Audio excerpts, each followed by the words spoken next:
But you know, in parallel with with raising money and recruiting people, we had to actually figure out a way to get the product out. And one of the biggest challenges in a technology company, we think of sort of 4 different stages. One is, you know, a basic concept. The basic concept was a new online payments product. You know, second piece is sort of that's a technology, and there's a product. How do you actually make it usable? Get a user interface that actually works for people.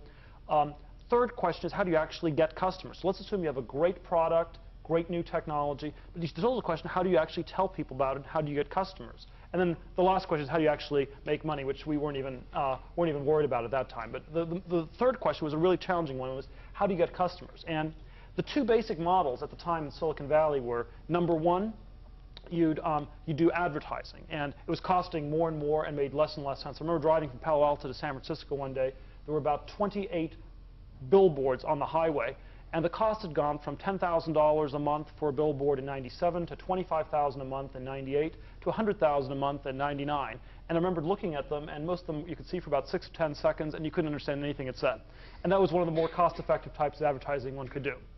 The second type of business model was to work with a big partner, and we thought that's what we should do. We should find a big partner who would take our product and disseminate it to the whole world.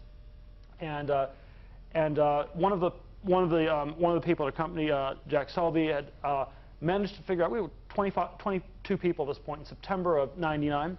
He had figured out a way to get in to meet the chairman and CEO at HSBC, which is the 2nd largest bank or 3rd largest bank in the world. It's based in London. They have about 100,000 employees. This was an incredible coup. We managed, so we flew over to London, and we met with the chairman at this hotel, had breakfast, and then we went in to see the CEO in this wood-paneled conference room, and it was this unbelievable cultural disconnect. You know, one of the product people from our company was there, and he was sort of waving this Palm Pilot energetically. This is going to be the future of payments. This is what's going to happen.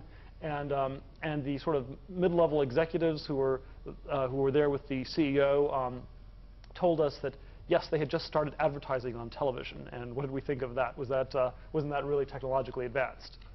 And I remember that evening, Luke Nosek and I spent the whole evening talking about what a waste of time it had been to go to London, and we needed to find a different way to get customers, and we had to come up with a better way to get customers. So the classic, even by then, the sort of classic insanity of Silicon Valley was basically selling dollar bills for 85 cents. It was the business model of Silicon Valley from 1999, according to the pundits, was that, you know, if you want to get a lot of customers in and you don't worry about making money, all you need to do is just offer dollar bills for 85 cents. You know, people would buy. And of course, you know, being there to listen to all the wisdom, we decided, what the hell, we'll do that. So for anyone who would join PayPal, we'd give $10 into their PayPal account. And for anyone who would recruit, that person recruit, we'd give an additional $10 just for the referral, just to bring us another customer, which at the time, even then, got us plenty of flack. As the market started crashing, this was touted as the most insane scheme of all times. Of course, the one thing that these people didn't really calculate is that the average cost per customer was then $20. The nearest average cost of customer acquisition elsewhere, for example, with billboards or, you know, going door to door or sending people physical mail, was higher. 65 to 100 was the next cheapest alternative. Was online click-through ads were about $65.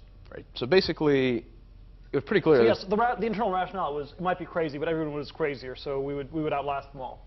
Yep. So skipping through a little, we were sometime in March or April 2000. We started noticing these people from eBay. January 2000. Yeah, it was really early. Yeah, January 2000. People from eBay started sending us emails saying, "Hey, could we have a permission to include your logo in our auction?" And the first response that we had, like, absolutely not. You know, what are you talking about? eBay was such a sketchy company. It's like a sketchy company. Already they were getting multi-level marketing people selling junk on the internet. Yeah. It was just bad news. So we told them no, go away. So I think for about 2 months we told them no. At a certain point we realized that there were more of them than of us, and they did not need $20 to join. They were just coming in. So we had a change of heart.